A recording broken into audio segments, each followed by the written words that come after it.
Welcome to our series, the Bhagavad Gita for all. नमस्कार. आज आहे महाराष्ट्र दिन. महाराष्ट्रात राहणाऱ्या सगळ्यांनाच महाराष्ट्र दिनाच्या खूप खूप शुभेच्छा. The day commemorates the division of the then Bombay state into two states, Maharashtra and Gujarat, as per the Bombay Reorganization Act of 1960. While the act was enacted in the Parliament on April 25th, 1960, it came into effect on 1st of May the same year. Hence the annual celebrations. That's a little history for you. Let's now take a look at what something that lies deep within us can help answer queries of life for us. Our study of the wisdom shared in the Gita. Chapter 10, Vibhuti Yog, the Yog of Manifestation.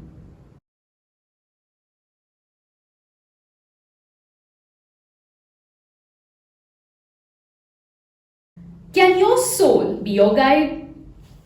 When we speak of achieving divine knowledge, we must be aware of certain shortcomings we might experience.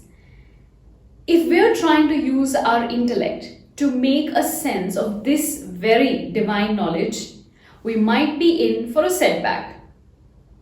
You see, the intellect is a part of the material world. So our thoughts, wisdom, and even understanding are all part of the material realm.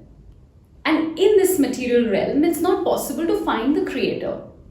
So does this mean that I could never experience divine spirituality? Not quite. Here's what will help you make a sense of this. The divine knowledge one seeks is bestowed on one's soul.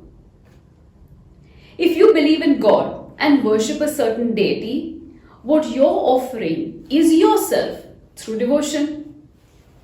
What happens when you extend such a pure belief? You're blessed with God's grace. It's called the Yoga Maya.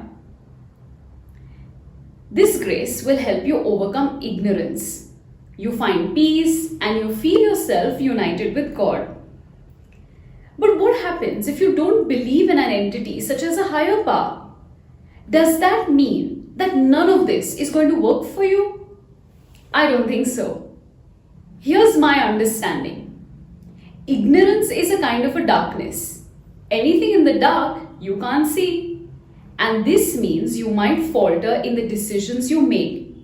You may miss key findings or worse, be absolutely unaware.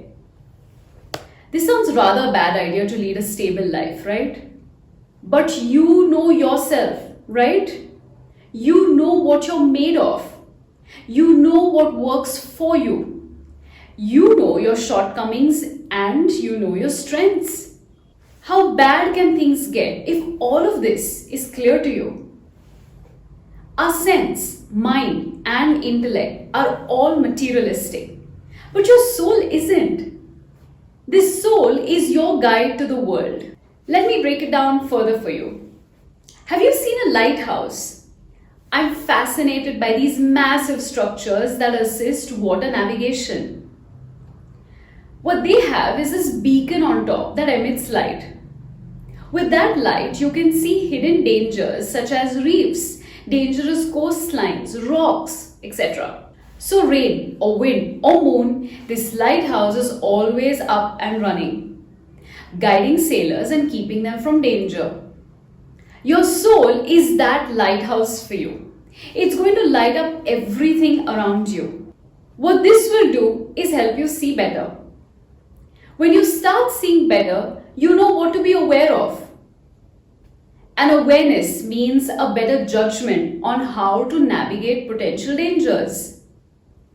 Did you just see what we did here? We have been able to solve the mystery to a better living and getting closer to a stable mind. And guess what? We didn't need to go anywhere, perform any ritual, or have sky-high target to get here. It's all conspicuous, right there, inside each one of you. Your soul is your coach, your counsel, or shepherd, if you like a more rustic feel. I hope you're ready to take on the world with this knowledge you now have. Before we end, I'd like to share a little information about Parshuram, the sixth incarnation of Lord Vishnu as per the dashavtars. Remember, we spoke of the 9 avatars of Lord Vishnu a while back? This week, we celebrate Parshuram Jayanti. Parshuram is known to have corrected the cosmic equilibrium. He is believed to be one of the Chiranjeevis, or the immortal ones. Apart from aggression, valor and warfare, Parshuram was also patient and prudent. He appears in the Ramayana as one who has a conflict with Lord Ram over Lord Shiva's broken bow.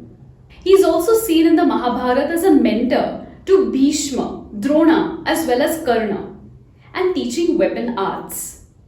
A Hindu iconography depicts Parshuram as a man with matted locks, 2 hands and carrying an axe. Some images depict him with 4 hands and also carrying a bow, an arrow and a sword. One can find temples of Parshuram in Chiplur in Maharashtra and Udupi in Karnataka. Parshuram was a master of Shastra Vidya, or the art of weaponry.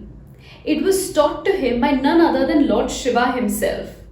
On this occasion of Parshuram Jayanti, may each one of us find the valor like him to counter any setback in life. See you next time. Dhanyavad.